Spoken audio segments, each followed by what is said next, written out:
Hello, everyone. Welcome back to another session by yours truly. Yes, it is I, your wonderful teacher, back to talk to you about the final topic we have this semester. So, even though this is the final topic, we still have three subtopics to talk about. All right. Keep that in mind as we begin the first installment on this three-part video series. This is going to be the first one, and we will keep it under 10 minutes. Don't worry. Before we begin, we have to establish the two members that are bringing us this presentation today, and we have the Elric brothers, Edward and Alphonse. All right, we're ready to begin. So first we have to ask ourselves, what are they? So when we talk about narrative tenses, we just have to say it slow. Narrative tenses, narrative. So they are verbs that narrate something. Yeah, that's basically it. So here we have a little bit more of a definition. So they're verb tenses that talk about the past. How can we find them, or where do we find them normally? We normally find them in stories and textbooks. If you like anime, you can find them in mangas, in comics. People can also use it when you're talking every single day. Just remember the last time that you told a funny anecdote to one of your friends, you are using narrative tenses right there. So I'm pretty sure everybody here has used narrative tenses, probably without even knowing that they are narrative tenses, right? But if you're using past, you're using a narrative tense. Okay, this is a pro tip, right? If we're talking about a past event, we're not going to mix past and present tenses, okay? If we're talking about past events, we're going to keep only in the past. This is a pro tip for when you guys have to do your narration in the project. Okay? So here we go. How many past tenses do you guys know? Well, you've seen so far two that I know of because you saw in level 1 and level 2. But some of you might have already seen more than those. So here are the ones that we are going to focus on. We're going to focus on three: past simple, past continuous, and past perfect. Are there more narrative tenses? The answer is yes. There are four narrative tenses. The one that is missing is past perfect continuous. However, for the sake of simplicity, we're not going to cover it, okay? So we're going to start with a review of past simple and past continuous, which are both of the tenses that I know that you already saw. Here we go. Make sure you pay close attention, take as many notes as possible. Although you've seen this, I'm pretty sure you might still have some questions here or there. So make sure that you write down as much as possible. Remember the three key elements. What do we use it for? What are the structures? And make sure that you have some examples to back that up. All right, now here we go. First up, we have past simple. What do we use past simple? Very simple. We use it for events that started and finished in the past. Normally, we use these also when we're talking about someone's life, or we can use it for main events. Well, let's see some of these examples. In the first case, we have Colonel Roy Mustang was born in 1885. He became the first colonel to use fire alchemy. He spent 6 months trying to solve the murder of his best friend. So this is someone's life. This is something that you would find on a Wikipedia entry, etc., right? Just information about someone's life, past events. What about main events? Well, this is example, somebody asks you a question about your friend or your brother. Hey, what did your brother do yesterday? Well, you know what? He went to a party. Then he decided to leave and go home. Lastly, he had a bowl of cereal and went to bed. As you can see right there, all of these are different things he did. This is the sequence of events that my brother did yesterday. Okay? And right there, we can see that we're adding specific words. So these words, I want you to pay attention on them. We have then, and then we have last. We can add first, we can add second, we can add a lot of different words right there. But these words are going to guide the reader or the listener, depending if we wrote this or people are listening to it. This is going to guide them in understanding the exact sequence of events. Which one happened first, which one happened next. And they're not going to, maybe fall in confusion as to what happened in which order. Okay? So that is main events. Now, we're going to grab one of those examples and we're going to use it here. Our friend Mace is going to help us out with the structure. We have one of the examples that says he went to the party. So right there we can see three elements, right? These three elements are the subject, the verb in past simple, and the complement. If we grab some of the other examples, there we go. We can see that they fall perfectly in the columns that we stated. Subject, verb, and complement. Make sure that when you write down the structure, you specify that this is past simple, so you don't make a mistake. Now that we have our examples, we're going to focus on one, and then we have to try and change it into negative. How can we change this into negative? Think about it and say your answer. Did you guess right? Let's see. If you guys said didn't, we add didn't, then you are perfectly correct. There we go. So we're going to add didn't right there. However, we have to make sure that we don't fall for this mistake. Our friend Mace tells us, make sure that you do not make a double past sentence. What is double past? Well, if we have didn't and then we have the verb in past.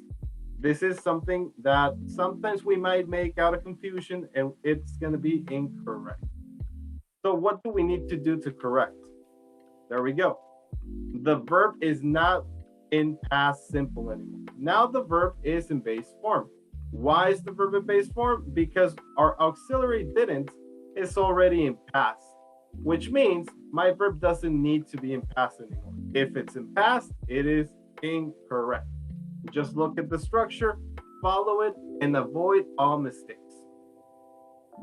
We also need to make it into a question. What's the structure for questions? I don't know if you guys remember what we talked about in the classroom, but we mentioned this in Spanish, right? We have this little thing called el paso de la muerte, right? The death step, like one of you guys said. And this is basically when we grab two things and we change them from place, right? We have to be careful because this move is deadly.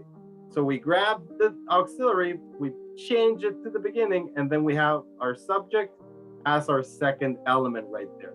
So the sentence would look something like this. Did he go to the park? Now it's a perfect sentence. And this is what the structure would look like. Basically what we just said. We start off with the auxiliary, then the subject, the verb in base form, and lastly, we have the complement.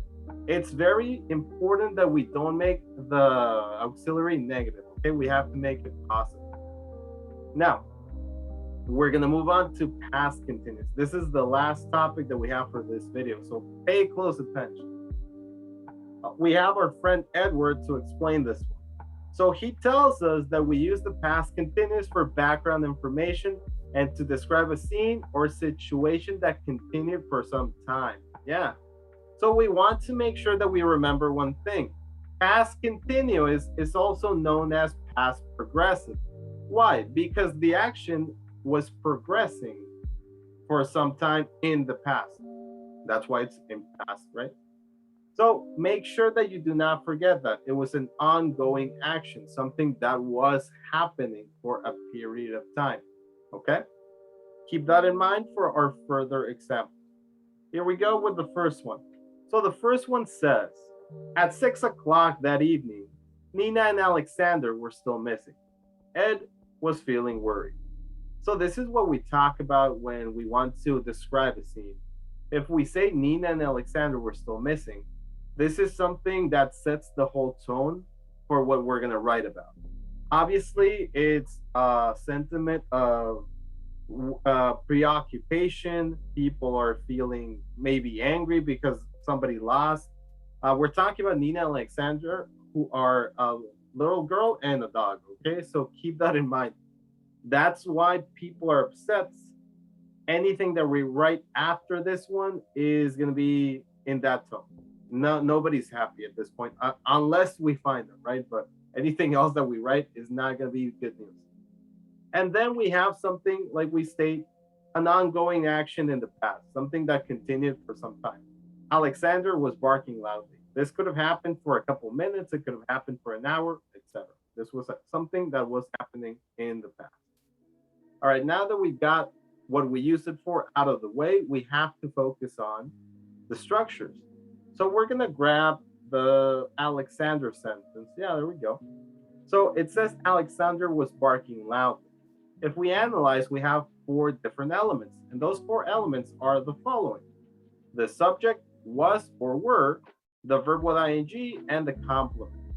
So the proper name for the verb with ing, the tense, is called present participle. Keep that in mind in case you want to know the specifics, the proper grammar terms. And when it comes to was and were, just as a reminder, we want to remember that we use was for singular pronouns or subjects, and we use were for plural pronouns or subjects. Okay, one for singular and one for plurals. That is the only difference. Now, if we put another example on top, we can see that it follows the structure perfectly. Ed was feeling worried. There we go. We're gonna grab the first example that we had, and we're gonna try and make it into negative. Try and guess what the negative version would look like. All right, here we go. Now I'm gonna give you the answer. If you said that we add nots, you're 100% correct. That's the only thing we have to do. We grab not and we put it right there after the auxiliary. So we're gonna make that auxiliary into negative. Alexander was not barking loud. Make sure that you contract them. It's a lot better. It flows more when you speak, and it's just overall what we want to go. Alexander wasn't barking loud. There we go. How do we make this into a question? Remember, the death step, el paso de la muerte, like that, just switch. So we're gonna apply the same thing right here. We grab the auxiliary, we put it to the beginning, subject goes in second place. Was Alexander barking loud? That's it, we got it. And this is what the structure would look like. This is the exact same thing we did. We just put the auxiliary at the beginning, remembering not to make it negative. And that's it. We reached the end of the presentation. If you managed to get here, props to you. Hopefully the other video is as short or shorter than this one. But I'll see you in the next video. We're gonna talk about past perfect. So make sure that you take your notes for that one too. For this one, either have your notes super clean, make your mind map, or make your concept map. And I will see you again in the next video. Take care and have a wonderful day, night, or evening, depending when you're watching this one. See you.